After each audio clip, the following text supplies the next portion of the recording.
जाएगा 1 नंबर का। फिर जो उसके बाद जो सेंसर उसको 2 नंबर, वैसा ही इसको 3 नंबर, उसको 4 नंबर गिना जाएगा। जो वो लेबोरेटरी के साइड में है, जो डीवी जो जिस साइड रहता है, सपोज अगर डीवी ए साइड है तो उसका 1 नंबर वो हो गया लेबोरेटरी के हिस्से, 2 नंबर ये हो गया। हाँ डीवी ये साइड है, अभी इसका डीवी वो साइड है साहब। हाँ, डीवी वो साइड है तो उसका 1 नंबर वो हो गया सेंसर, 2 नंबर सेंसर उसके आगे अगला होगा। वैसे इसका 3 नंबर ये हो गया, 4 नंबर ये हो गया। जब हाँ ये अगर पैनल के सामने खड़े रहोगे ये साइड में, तो ये साइड से आपका 1 नंबर 2 नंबर, और वो साइड में खड़े रहेंगे तो वो 3 नंबर 4 नंबर। वैसे ही जब इसका फॉल्ट आता है, सेंसर के फॉल्ट आते हैं 41, उसके बाद 31, 21, उसके बाद 11, ये 11 यानी 1 नंबर सेंसर, और 21 यानी 2 नंबर सेंसर, 31 यानी 3 नंबर, और 41 यानी 4 नंबर सेंसर। फिर उसके बाद आता है 12, फिर 22, फिर उसके बाद आता है 32, 42।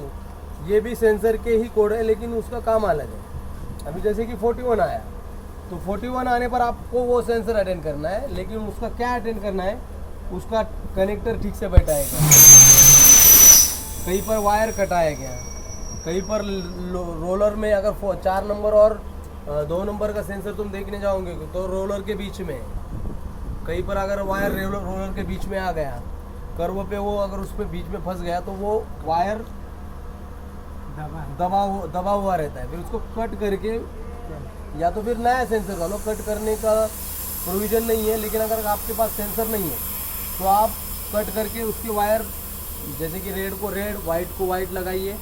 ब्लैक वायर नहीं लगाया तभी चलेगा, वो अर्थिंग वायर है, और है आपके पास तो लगा दो। अगर कहीं पर कटा मिला, या तो फिर इसके अंदर एक ये रहता है, ये सेंसर है, जैसे कि ये सेंसर है। हाँ, शिल्डिंग तो घेतो ना, पहिले एक एक वर त्यांना पुढं घेतो। अभी जैसे कि ये सेंसर है आपका, ठीक है, यहाँ पर आपको वायर समझ रहा है ना। अभी मैं ये निकाल रहा हूँ, ऊपर जाके कोई क्लियर करेगा। ये देखिए, ये वायर है। अभी ये वायर यहाँ से कटा हुआ मिलता है कभी कभार।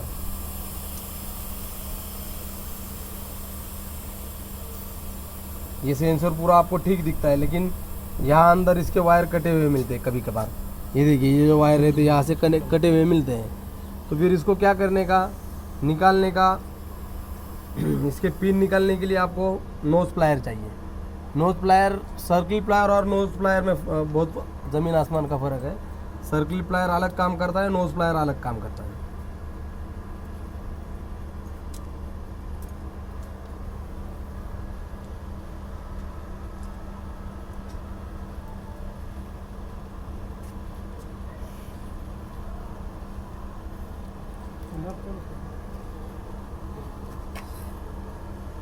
इसका तो ऑलरेडी टूटा है।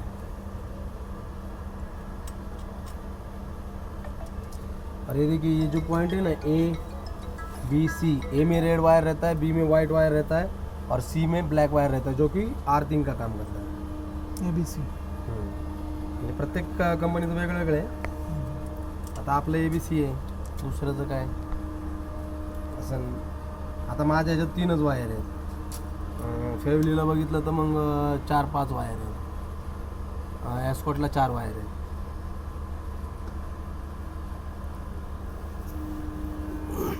अगर वायर कटा रहेगा तो इसको कोड आएगा 31।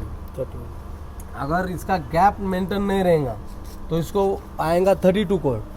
गैप का कोड जो है 32, 42, 22 और 12, ये है सेंसर गैप का कोड। सेंसर गैप हमेशा मेंटेन रखते समय 1.2 ही रखना है, जो कि अपने को है 0.9 से लेके 1.4 तक, लेकिन अपन स्टैंडर्ड रखते हैं 1.2, जो कि ना तो वो सेंस करने में दिक्कत देगा, ना तो सेंसर घिसेगा, यानी ख़राब भी नहीं होगा और सेंस भी करेगा। इस बीच में से उसको आपको सेंसर गैप रखना है।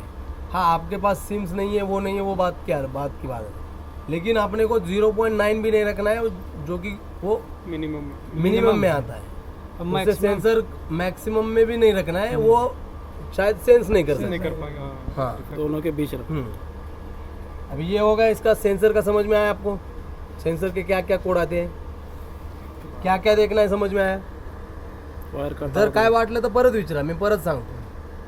वाटलं तर फक्त नुसतं ऐकू नका, नहीं समझ में आया वापस पूछो, मैं बताऊंगा. मतलब 32 42 और 22 22 और 12 आएगा तो आपको gap ये maintain चेक करना. लेकिन सुनो, कभी कभार ऐसा रहता है कि 41 भी आता है और 42 भी आता है. 41 आपका कब आता है मैं वो भी बताता हूँ. एक ट्रिप आप गाड़ी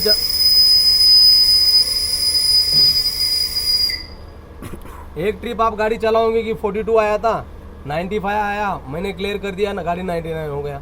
गाड़ी यहाँ से लगभग अपना यार्ड क्लियर करेंगे, वापस वो फॉल्ट आने वाला है 42. एक टाइम में आपने क्लियर किया, 2 टाइम में क्लियर किया, तीसरी टाइम में उसका गैप बढ़ते बढ़ते जाता है और वो सेंसर गैप भी देता है और सेंसर कट हुआ भी कोड देता है. यानी 41 भी देगा, 42 भी देगा. उस समय आप क्लियर करोगे, आपका 41 क्लियर हो जाएगा लेकिन 42 क्लियर नहीं होगा.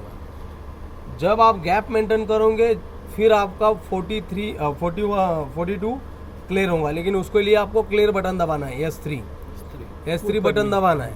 अभी उसका भी मैंने आपको मैं बताता हूँ. आपको जानकारी है S1 क्या काम करता है, S2 क्या काम करता है, S3 क्या काम करता है, S4 क्या काम करता है, उसकी जानकारी है आपको? नहीं. आप में से किलोमीटर कौन लेता है?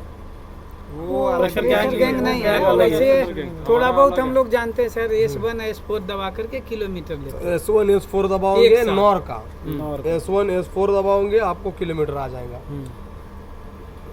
S1 सिर्फ दबाने से आपको गाड़ी में जो कुछ भी प्रॉब्लम है, सपोज आपके सामने 95 आया है तो 95 को क्लियर ना करते हुए आपको S1 दबाना है.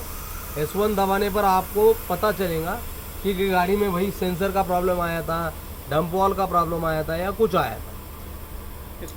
S1 से आपको प्रॉब्लम समझेगा, S2 से आप सिस्टम चेक करोगे, डंप वॉल चेक करोगे, S3 से आप क्लियर करोगे जो कुछ भी आपने काम किया है. सपोज आपने ये सेंसर कटा हुआ मिला था आपको, अगर ये सेंसर कटा हुआ मिलता है, आपने वापस से उसको ठीक कर दिया तो 95 आएगा. 95 आने पर आपको क्लियर करना मस्ट है, नहीं तो गाड़ी 95 पे जाएंगी तो वापस 95 पे ही आएंगी, 99 होकर नहीं आएंगी. तो आपको क्लियर करना है S3 से. और S1 S4 दबाओगे तो आपको किलोमीटर शो करेगा. ये हो गया आपका ऊपर का काम. अभी वैसा सेम इसका डंप